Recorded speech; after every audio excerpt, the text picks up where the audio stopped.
We remember this eternal truth. Freedom is not a gift from government.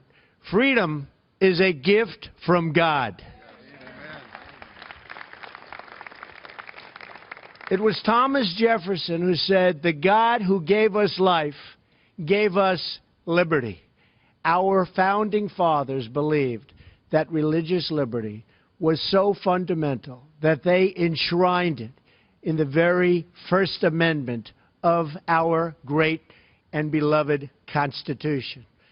Yet for too long, the federal government has used the power of the state as a weapon against people of faith, bullying and even punishing Americans for following their religious beliefs. That's been happening. That is why I am signing today an executive order to defend the freedom of religion and speech in America, the freedoms that we've wanted, the freedoms that you fought for so long, and we are doing it in just a little while right over here.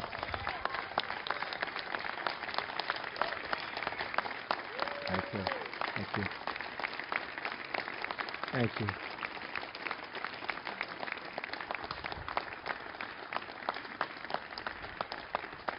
Thank you all. Thank you. No American should be forced to choose between the dictates of the federal government and the tenets of their faith.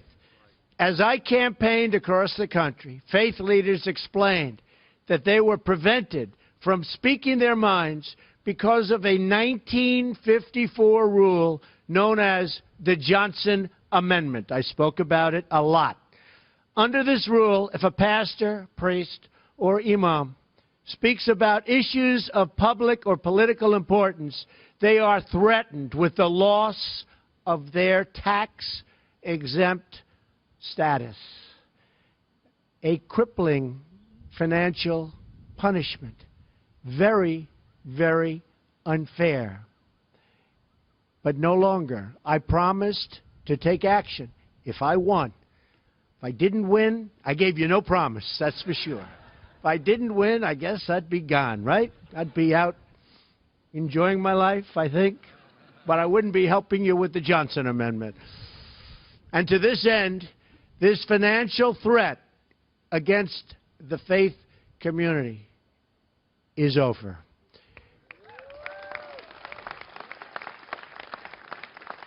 In just a few moments, I will be signing an executive order to follow through on that pledge and to prevent the Johnson Amendment from interfering with your First Amendment rights. And you're the people I want to listen to.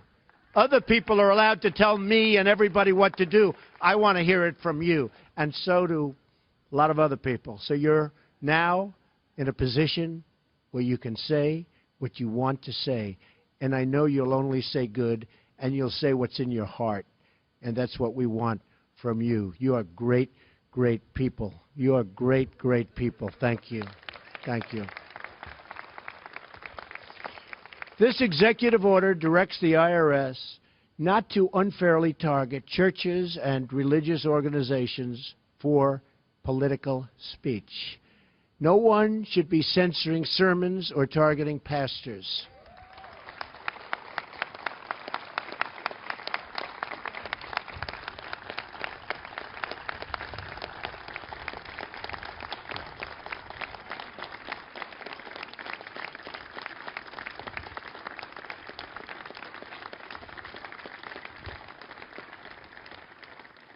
And I know one thing, it never stopped Dr. Ben Carson. He said, the heck with the Johnson Amendment, right, Ben? I've been with Ben, and he did what he wanted to do. But not everybody's going to do that, Ben. You know that, right? In America, we do not fear people speaking freely from the pulpit. We embrace it.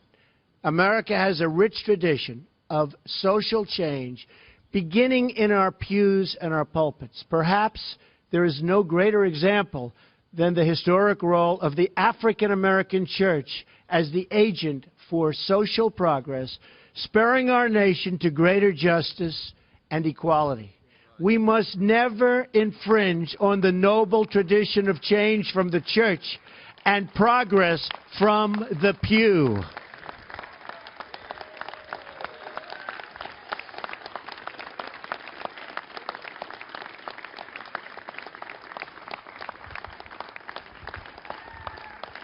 Thank you.